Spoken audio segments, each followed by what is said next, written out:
Sport Plus. Sport Plus.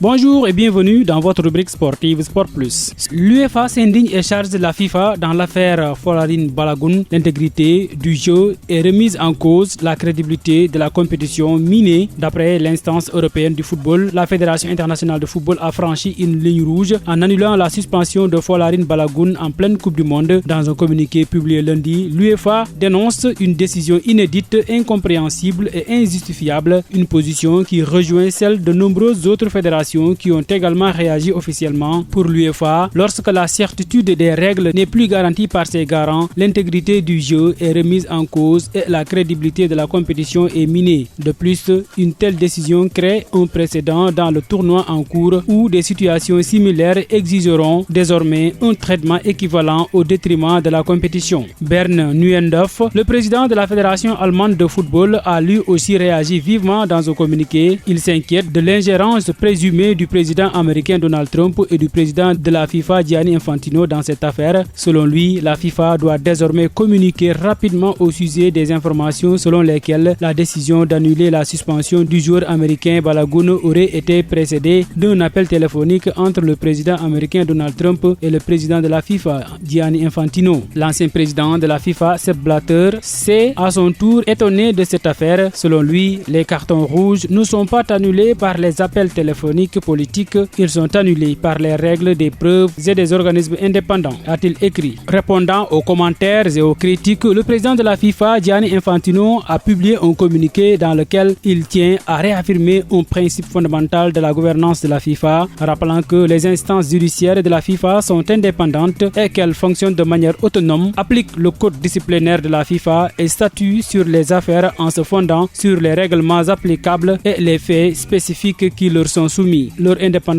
est essentielle à la crédibilité et à l'intégrité du football et il doit toujours être respecté, a-t-il répondu. Dans la foulée, Infantino a confirmé avoir échangé avec Donald Trump à ce sujet. Le président de la FIFA a enfin affirmé qu'il fallait respecter les décisions prises par la commission de discipline de la FIFA. En tout état de cause, depuis l'annonce de cette information, les indignations sont planétaires. L'Espagne s'est qualifiée pour les quarts de finale de la Coupe du Monde aux dépens du Portugal sur le score d'1-0. Pendant longtemps, la rencontre semblait se diriger vers les prolongations, mais dans le temps additionnel, Mikel Merino, tout juste entré, a inscrit le seul but de la rencontre. Le rêve de Coupe du Monde de Cristiano Ronaldo prend ainsi définitivement fin. La première période très animée a offert des occasions aux deux équipes. Mikel Oyarzabal a manqué le plus net dès la 10e minute en tirant à côté alors qu'il était seul face à Diogo Costa. Bernardo Silva a ensuite eu une grosse occasion d'égaliser, mais son coup de tête est passé au-dessus. L'Espagne se qualifie ainsi avec ce 1-0 où il défiera le vainqueur du duel États-Unis-Belgique. Pour le Portugal, la Coupe du Monde s'arrête là. La dernière sortie de Cristiano Ronaldo sur la scène mondiale se conclut sur une note amère. Quelques jours après son départ précipité de la délégation sénégalaise de football à la veille de la rencontre entre le Sénégal et la France lors de la Coupe du Monde 2026, le chef cuisinier des Lions, Chef Diallo, sort enfin de son silence. Dans un entretien exclusif accordé à l'Observateur, celui qui officie auprès de l'équipe nationale depuis plus de 20 ans a rejeté catégoriquement les accusations de harcèlement sexuel portées contre lui et dénonce ce qu'il qualifie de cabale destinée selon lui à déstabiliser la sélection nationale. Chef Diallo explique que les difficultés ont commencé bien avant l'incident qui a conduit à son départ. Selon lui, la préparation du séjour des Lions avait été organisée pendant près de 2 mois avec Maya Fall, une américaine d'origine sénégalaise désignée par la FIFA pour coordonner les aspects logistiques de la restauration de la délégation sénégalaise. À son arrivée aux États-Unis, notamment à Raleigh,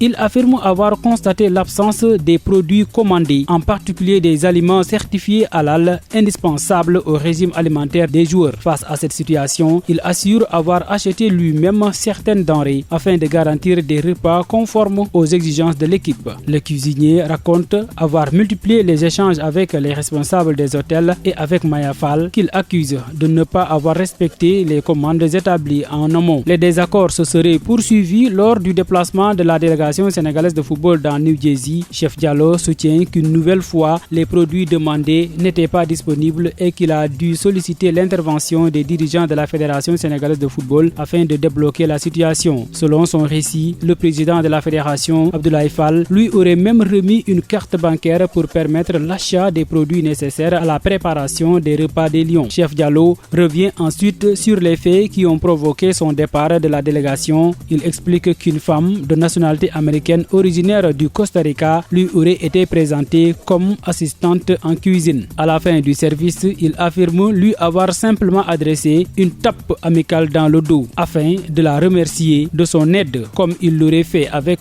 d'autres membres de l'équipe présente en cuisine. Peu après, Maya Fall serait venue lui annoncer que cet employé considérait ce geste comme un acte de harcèlement sexuel. Le chef cuisinier rejette totalement cette accusation et assure n'avoir jamais eu de comportement déplacé vers cette personne.